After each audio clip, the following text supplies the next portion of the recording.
Thank you for the invitation. Thank you for the opportunity. First of all, are there any veterans in here? Oh, darn. Okay, I thought this was going to be an easy crowd, but what service? Air Force. Air Force, and when? 1971 to 75. Okay, so Vietnam service? Southeast Asia, Thailand. Thailand? Okay, so supporting the Vietnam operations. And you, sir? I was in the Army Reserve. Reserve? From 60 to 66. Okay. My worst, biggest experience probably was Fort Leonard.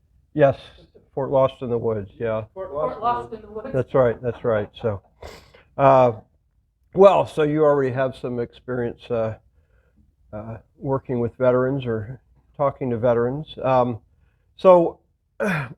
Just briefly about me, like I said, I joined the Army when I was 19. I pretty much basically about dropped out of high school, didn't really know what I was going to do. Somebody suggested that I go ahead and do that, and I had a passion for military history, so it actually was a good fit. I enlisted for 3 years, and I enjoyed my service. I was over in Germany for a couple of those years. The first year I was actually in Georgia, and friends of mine deployed over to a place called Grenada in 1983. I know one gentleman who did not come back. Maybe I'll get to that story. But I was actually pretty fortunate. I ended up missing that and went over to Germany, where I met my future wife. I'm originally from North Carolina, but my buddy was from Webster City, and his sister had graduated from high school, and so he invited her to come over, and as a graduation present. And he didn't trust anybody with his 18-year-old younger sister except me, which was definitely a clear mistake. Anyway, so we ended up getting acquainted. It wasn't until several years later that we actually ended up getting married. But I got out of the service because I honestly did not like the way the Army treated its enlisted soldiers. I thought that we were kind of getting we call it jerked around. Okay, I think I can say that. But I got out. I used the GI Bill to pay for to put myself through college. I finally decided that I would further my education, and was able to do that. And then I came back in I realized, as I tell people, I found out that you could actually make more money and do less labor by becoming an officer. So I decided to do that. The only problem is you end up dealing with the political situation, the politics in the upper level. But anyway, so I ended up serving for a total of 30 years. So 3 years enlisted, active duty, 2 years in the reserves, 2 years in the Guard, 1 year in what's called Individual Ready Reserve, IRR, which basically means you're on the books, but you don't get paid and don't do anything. And then 26 years active duty as an officer. And that included a couple trips to Iraq, one for Desert Storm in 1991, where I was a tank platoon leader. The other ones were in 2004 and 2008, when I was a psychological operations officer. So I did about 10 years infantry, about 10 years armor, about 10 years psychological operations, which is kind of, most people don't understand what that is. We're dealing right now with something called information operations or misinformation and things like that. That's part of psychological operations, but I really refer to it more as international marketing. And I always made the comment that when I was in the service, when people would ask me, I go, well, the difference between CNN and psychological operations, U.S. Army psychological operations, is we are prohibited by law from influencing the American public. And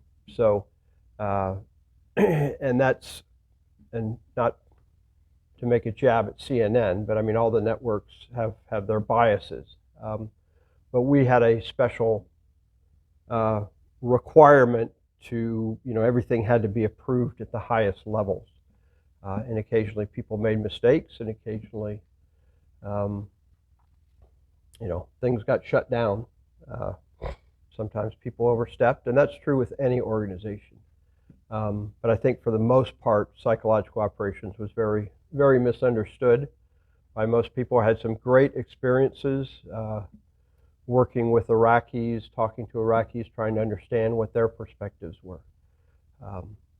But anyway, so that's enough about me. That's what that means. You were trying to talk to the foreign government people. Right. And having them understand what we were trying to do. Correct. Well, and again, it's basically using persuasion through messages as opposed to through guns.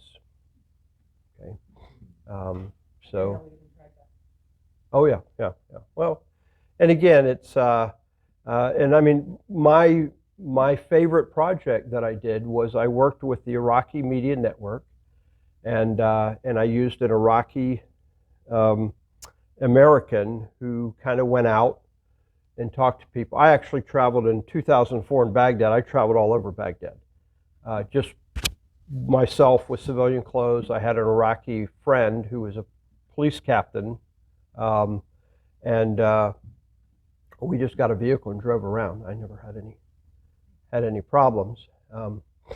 But there was, I mean, every morning there'd be a rocket. I worked in the green zone, and every morning there'd be a rocket attack or a mortar attack somewhere. But that's, if you think of like the Johnston, okay? So there's something that happens in Johnston. Somebody lobs a rocket or a mortar round. Well, it's a big area. There are a lot of people that live here, but it's a big area. And since the accuracy, it was very random, it wouldn't,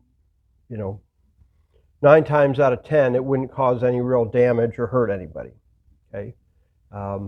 Occasionally it would hit, I mean, the building that I was in, the palace I was in got hit one time. But it was a structurally sound building, so it didn't have any real impact, but it did break some windows, and there were some people that were injured from the flying glass. And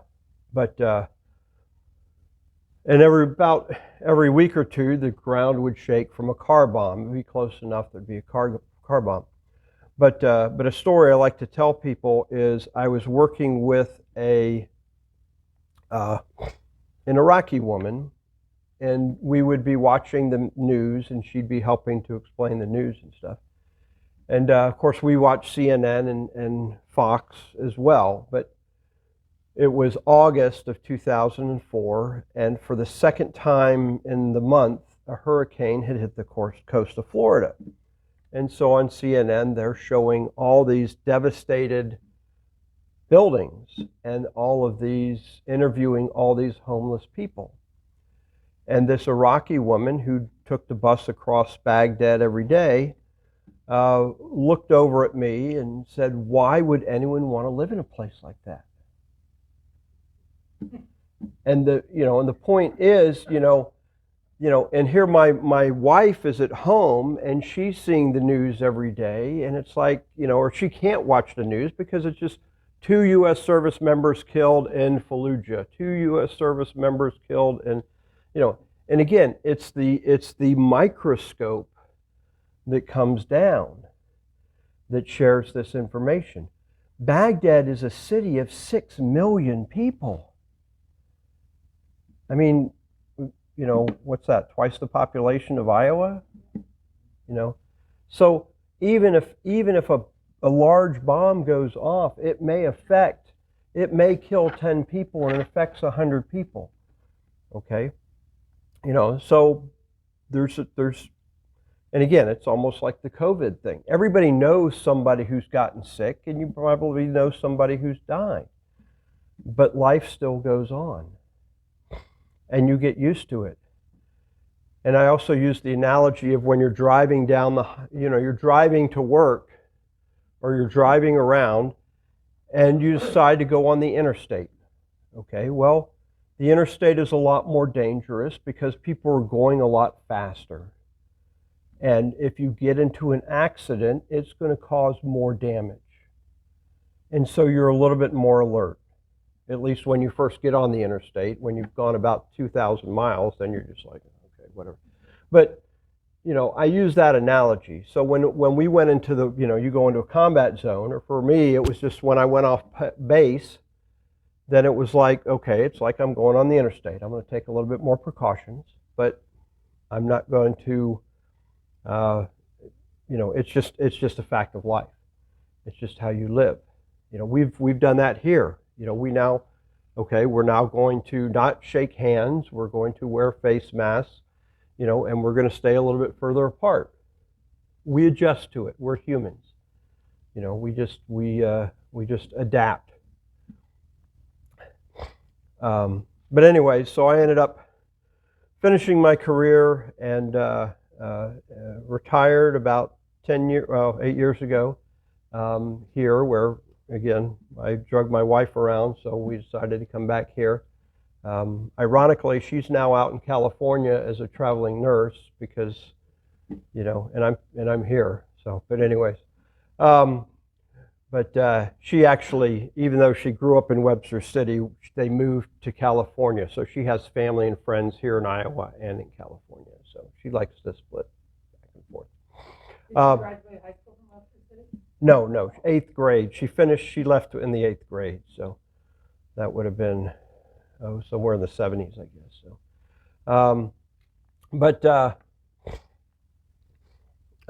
but I decided I'd missed my family so much, or especially my youngest daughter was in the 6th grade. And so I decided I wanted to do something. I wanted to make sure I spent more time with her because I'd missed a lot of time with my older kids. So I ended up substitute teaching in the school district in Dallas Center Grimes, where we live. So I got to spend a lot more time with her. My schedule was the same as her schedule. Sometimes we would ride together. Sometimes I would even have her in my class, which was kind of neat. So some of the substitute teachers said they wouldn't. They were basically told by their kids, you know, you can't. Don't be in my school district because I don't want the embarrassment. My daughter was just the opposite. We went off well. She never. Well, she did embarrass herself once because instead of, you know, she raised her hand. She goes, "Dad," you know, whatever for the question. There was one time where she came into the classroom and one of the other students said, "Hey, Sandra, look, it's your dad." It's like, yeah, I know. Okay.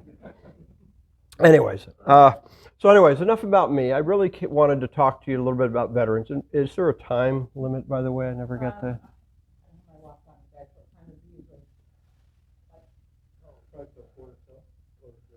Quarter till? Okay, so I got about 25 minutes. All right, so I'll rant on for a little bit more. If I start seeing people nod off, then I'll wrap things up.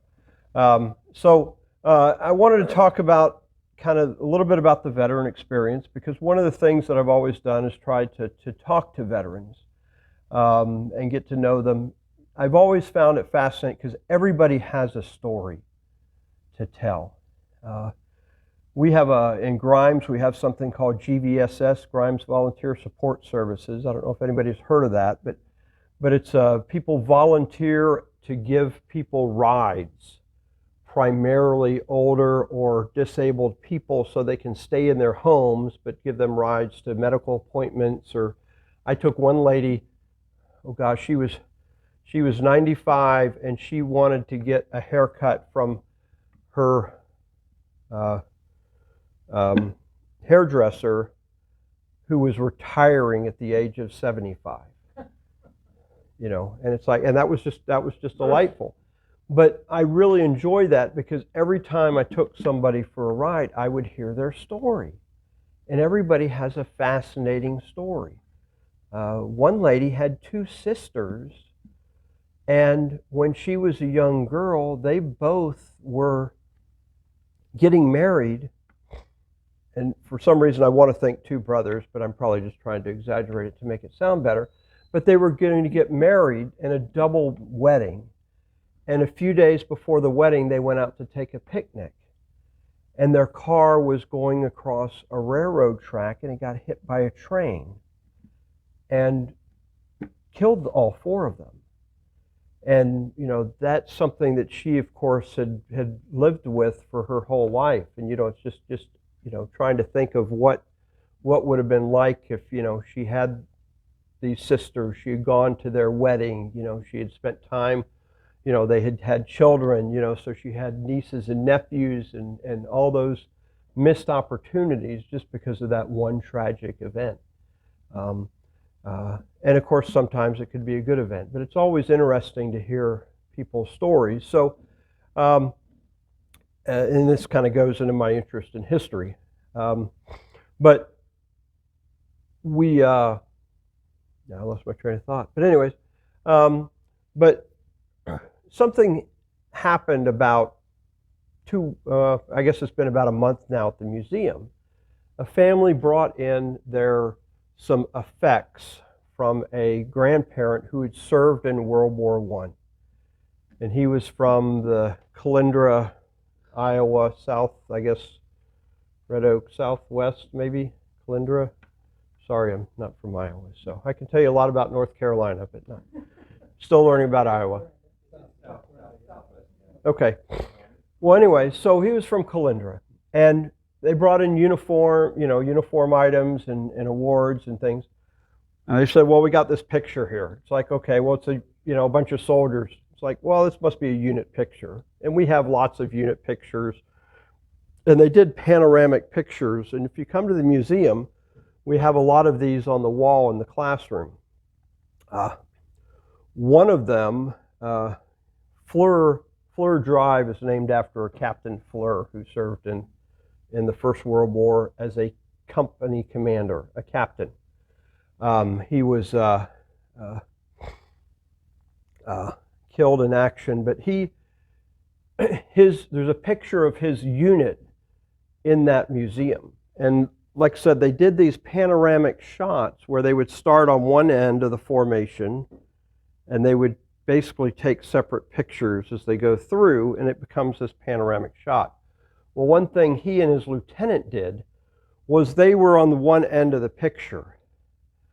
And as they're taking the picture, they ran around behind the camera, and they're on the other end of the picture as well. So if you come to the museum, we can show you a photograph of Captain Fleur twice in one photo.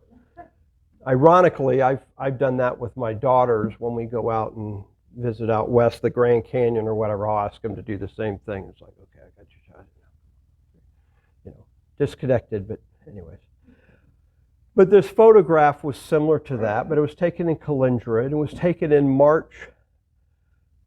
in May of 1919. So this was after all the service members had come back. Most of the service members had come back from World War I. Okay, so we're talking Memorial Day of 1919. And so they did a welcome back ceremony for their service members. And the picture, when you look at it, you will see a large group of soldiers, Army soldiers. And most of the ones that are sitting are wearing this, what we call the overseas cap. Okay? And the ones standing behind it are wearing the service hat, which was like, if you think of the Smokey Bear hat, that was the hat that was used primarily in the Spanish-American War, basically post-Civil War, Spanish-American War, through the Mexican intervention in 1917 all the way into the entry into World War I. And that's what our service members were issued. By the way, it cost $1.70 per. I found a nice listing of how much it costs. I think it cost $156 to outfit a soldier for overseas service, for combat service. That includes a $19.50 for a rifle, $3 for the helmet. The overcoat was the most expensive clothing item. That was $14. But remember, the soldiers were only paid like $30 a month, I think it was too. So everything is relative. But so you have this photograph, and all of these soldiers that are sitting are wearing this overseas service hat. That means that they went overseas wearing the other hat, and most of those were turned in because they received a helmet. And so, and most of these hats were actually, they were stiff felt, they were actually cut up and used as slippers for wounded soldiers. But in the photograph, in the back row, are these soldiers that still had this service campaign hat, and they had probably never gone overseas. So you see the soldiers who had gone overseas, the soldiers who had not gone overseas. And interestingly enough, over near on the right-hand side, there's one soldier that's slightly separated from the people around him, and he's an African American. Okay, so there's one black soldier, but they were practicing social distance back then. And that was kind of interesting. You know, we've always had. I mean, I grew up in North Carolina, so we had, you know, quite a few African Americans that I went to school with, but we still kind of stayed separate. I mean, everybody kind of has their own circles that they go in, but if you come over to the left, then we see two soldiers with slightly different uniforms, and if you look, they have the globe and anchor. They were Marines. And then there's also some officers and a Marine officer. Then there's a bunch of sailors with their obviously distinctive naval uniform. And below the Marines, there's a sergeant. You can see his stripes, and he's kneeling on the ground, and he has wings on his service cap. So he was an aviator. Okay? And of course, World War I was the first time that we actually had aviation units. So you see all of the services represented there. The only thing that I thought that was missing was a nurse. And then the back are all the townspeople. But on the far left, there's a group of men, and among those men are two gentlemen with long beards. And if you look carefully, there's a little badge down here, okay, which, although it's not possible to tell from the photograph, is in all likelihood a Grand Army of the Republic badge, okay, a GAR badge. Okay, so these two are Civil War veterans, and you can speculate that between them are probably soldiers who had served, or veterans who had been in maybe the Spanish-American War, perhaps the Boxer Rebellion, and so you see this snapshot in 1919 of the townspeople, you know, essentially like a Veterans Day parade, if you will.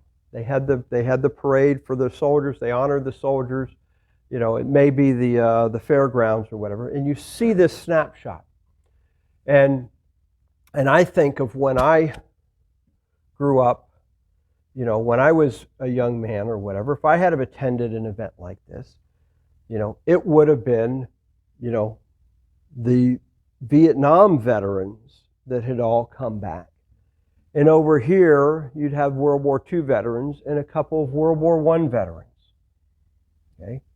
Nowadays, if we took that same picture, you would see all the Operation Iraqi Freedom veterans and the people who had been over in Iraq and Afghanistan, and then you would see a couple of World War II veterans left. Okay? Now, I mean, we grew up, you know, in a different time, and of course, you know, one of the things that I ask veterans, I started asking veterans about 10 or 12 years ago. When I would meet a World War II veteran, I would always ask them, you know, do you remember any veterans when you were growing up? And invariably, all the World War II veterans and a few of the Korean War, half the Korean War veterans, knew of a Civil War veteran. They were young at the time, and they never really talked to them, but they knew of them, you know. And can I ask you, did you know any veterans of older than World War I when you were growing up? don't remember. How's that? Okay, and that's fine. I'm just curious. Huh?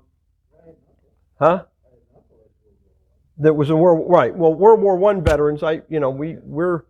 We're old enough to know young enough to know World War, old enough, whatever. But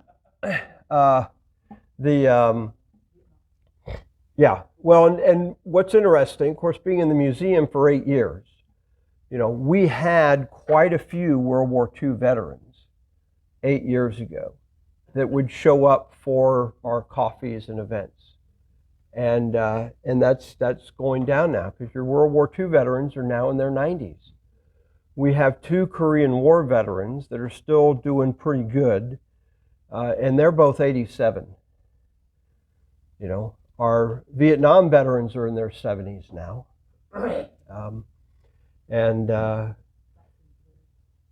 It is. And the point is, we're getting older, You see it. I have a World War II veteran living next to me in our building. Uh-huh. And he's 93.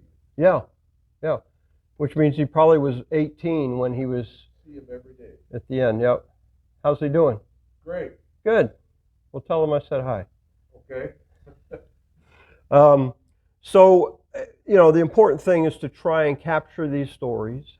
And one of the things that we're doing at the museum is tomorrow, any of you on Facebook? Okay. So tomorrow at 10 a.m. On the Iowa Gold Star Museum's Facebook page, we will be having a virtual veterans event. And so we will have several of those veterans that will talk, and we'll use the museum so you kind of get a tour of the museum and hear some veterans experiences. So we'll be doing that from 10 to maybe 11:30 or something like that. So, and I think it'll be recorded so you can see it again. But there are a lot of stories out there, especially if you search the internet now, which is wonderful. Let me tell you something else about the veterans experience. I guess, of course, back in World War II, when the veterans came back, so many people had been affected by the war, it was a common experience. Both the people who didn't go and the people who went, they still participated in the war effort. And everybody kind of reassimilated, for lack of a better term. It wasn't a unique experience.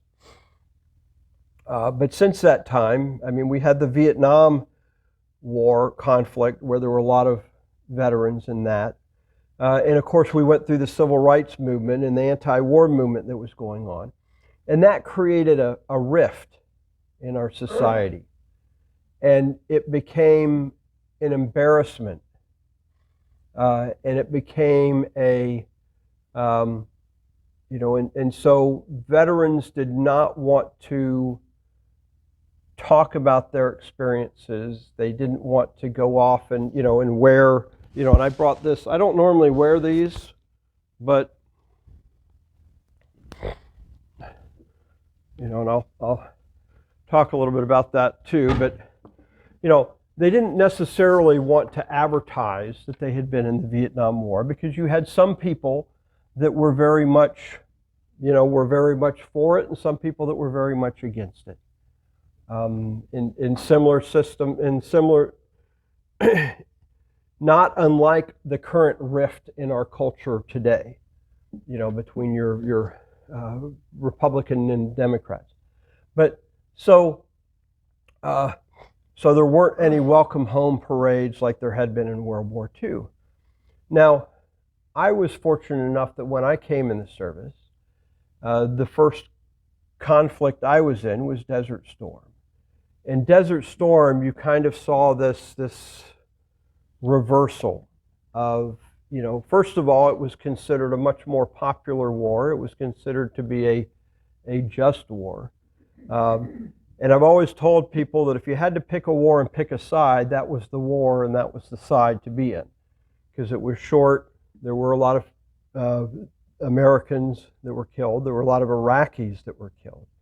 And it affected a lot of people tragically. However, we kind of, what I call the Vietnam War guilt syndrome, okay, kind of came out, and we basically realized that we had treated the World War II veterans fine as equals, but the Vietnam War veterans had essentially been mistreated. And so the society basically was going to make up for it. And now I honestly think we've gone too far the other direction. I certainly appreciate people coming up and saying thank you for my service, but teachers provide a very valuable service. Farmers provide a very valuable service. Truck drivers provide a very valuable service. Everybody provides service to your neighbors and your friends. So why should service members,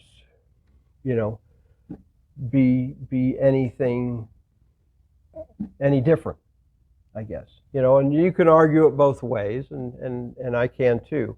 But we have done so well in terms of bringing up the pay and the benefits for service members, and it's really almost like a special class. I can go to about half the stores in the city here and get some kind of discount.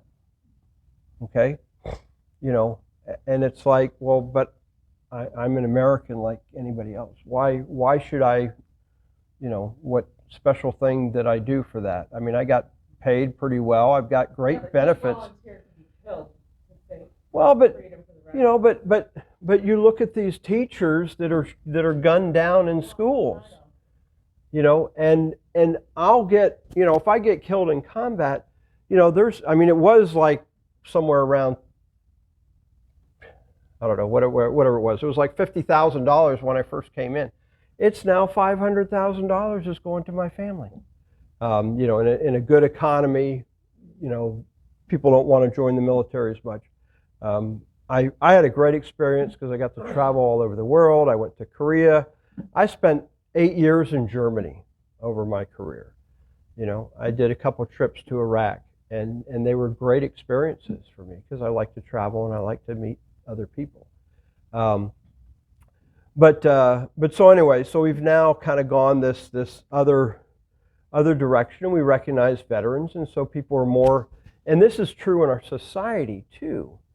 We tend to kind of label ourselves. We want to belong to a group. So I'm more likely to wear, so here's 1st Armored Division I participated in. You've got a Kiwanis shirt. You're proud of your participation in this group. We've got I don't know what the correct term is, that Blue Lives Matter, or pro, I support the police. Okay, we've, what's that, Johnston, you're proud to be a member, and that's great. And I mean, normally you'd see sports paraphernalia, especially with the younger age. So we've tended to go into this label, and of course these masks provide us a great opportunity for that too now. But that's the hats. I mean, these, you would not have, this is only, what, 10 or 15 years that you see this now? Yeah, well, so these are the ribbons. Okay, so this is basically the Southwest Asia Service Medal, which is awarded by the U.S. government for serving in Iraq. This is provided the Saudi Arabia Medal, and then this is the Kuwait Liberation Medal. So this is provided by the government of Kuwait. This is provided by the government of Saudi Arabia, and this is provided by the U.S. And it's all for the same thing. But when people with different things have different ribbons. Right. So your different experiences, and that's what's nice about the military, and especially for me, because I don't remember people's names. And so we always had our name on there. You could tell whether you're Army or Navy by the ribbon over, or the name tape over there. Your patch would tell you what unit you're in. If you have a patch on the right sleeve, it tells you what unit you served in combat with. And your ribbons would tell you, what kind of service you've done or where you've been and things like that. So you can walk up to somebody and you can tell, who you're talking to just at first glance. And Well, before time runs out, can you tell us, is the museum open now? Or is yes. So what are the hours and all the museum is open from 10 a.m. to 2 p.m. Tuesday through Saturday. So we're closed on Sunday and Monday, but the rest of the time we're open 10 to 2. If you go to the site, there's some things about reservations, and don't worry about that. We're not turning anybody away during those hours. So anybody can come 10 to 2, Tuesday through Saturday. Now we usually have a couple of volunteers who are 90% of the time veterans, and you're welcome to talk to them as well, and they'll be happy to answer your questions. And that's one of the great things about the museum, is just hearing people's stories, that come in and again, we'll ask you, where do you serve, and, tell us, maybe you have an interesting story, and we like to share those stories. I mean, The two Vietnam vets that I knew very well, Mhm. they really, I didn't think it was because we didn't support them, obviously, I don't think, but boy, they didn't like to talk about that. Right. Well, and that's true for anybody who's had a terrible experience. If you have a similar shared experience, it's a lot easier to talk to somebody. We're talking, I mean, like a rape victim. Okay, how many rape victims like to talk about their experience? How many people who were in a serious car crash, and ended up being in traction for 6 months like to talk about their experience? Or if they lost a loved one. It helps to talk about that experience, but they don't want to just talk about it with a stranger. They want to talk about it either with somebody who, ideally with somebody who went through that. And that's true for veterans too. And that's why a lot of people, if you don't know, if you haven't been there, you haven't been through a similar experience, it's oftentimes hard to communicate Yeah, it was hard with to somebody. feel like, you'd say, oh, listen, I support you, and then it still was, it was difficult. Yeah. One other story on the thank you for your service. I attended a conference with some attachés from foreign countries. Okay, so I'm sitting there with a German admiral, and I forget, some maybe a French colonel or something like that. But the topic came up, and he says, "Yeah, because he works in Washington D.C. as a military attaché, and he takes the metro and he wears his uniform, and he says, yeah, it's crazy because I'll be standing there waiting for a train in my German admiral's uniform, and Americans will come up to me and say, thank you for my service." And it's because, they don't know by the uniform. They go, well, he's in uniform, he must be, but he said that would never happen to him in Germany. I mean, just people, again, you don't go up and thank a teacher for their service, you don't thank so I it's, think the police officer once, after when things were going on, I saw him standing there at the crowd, and I said, Yeah. "Thank you for what you do." yeah. But the point is that everybody does. I mean, janitors, I've always appreciated janitors, and I've, and I think because people started coming up and thanking me for my service, I think I've done a little bit more job or taken a little bit more effort to appreciate other people for what they do for me, whatever it may be. Sir. First of all, I want to thank Conrad. Thank you. No one ever thanks me. So are you familiar with Würzburg, Germany? I am. Okay, that's where I was born. Oh, good. And ironically, tomorrow I was going to have lunch with my sister, and my dad was Kurd Army for Yep. 24 years. Yeah. So ironically, I was going to have lunch with my sister tomorrow, and she's going to give me his field jacket from when he did patrols when he was stationed in Germany. Uh-huh. out of Florida, so I'm going to get that. But Yep. that leads to a question. My father passed away probably about 12 years ago, Mhm. and so do you guys at the museum, do you take items from families? If there's things like what I have is several things he got in Vietnam. Like Mhm. when they would go into villages, he's got chopsticks and things Sure. that he just pick up on the ground that Sure. aren't usually more by the villagers. So Yeah. do you guys take those kinds of things? The short answer is yes. There's a but there. And basically we have, uh, thousands of items, and we can only display a certain amount. And so we've got a very good curator, Mike Vogt, and he will look at that and talk to you about that. And if it's something we don't have in our collection, there's a good chance we would be interested in it. Also, if it's connected to an Iowan. So if it's not connected to an Iowan, then it's like, and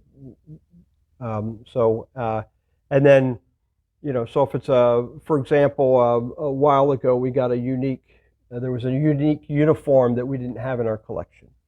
Okay, it was a warrant officer in the Navy in the medical field. So it was just something we didn't have one. So that was worthwhile. And then of course, if there's a good story that goes with it, and we can have a veteran account and a picture, so it's more, it tells a story as opposed to just being an object. So is that native Iowan or an Iowan 40 years after you got back to Vietnam? Yeah, well, I've been having trouble with that since I'm not a native Iowan. I keep getting turned away, and it's like, oh, I got all this stuff sitting back here in my whatever. But Really? Hmm? Really? You get turned away, huh? Oh yeah. Yeah. So it needs to be an Iowan, but again, if it's a unique enough object, and we have all kinds of things that we don't have on display in the back,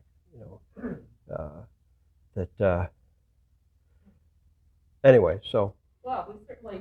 Okay. Questions, you guys can All right. questions, but here's our little gift for coming today. Oh, Thank you very much. thank I you. appreciate Appreciate it. Thank you.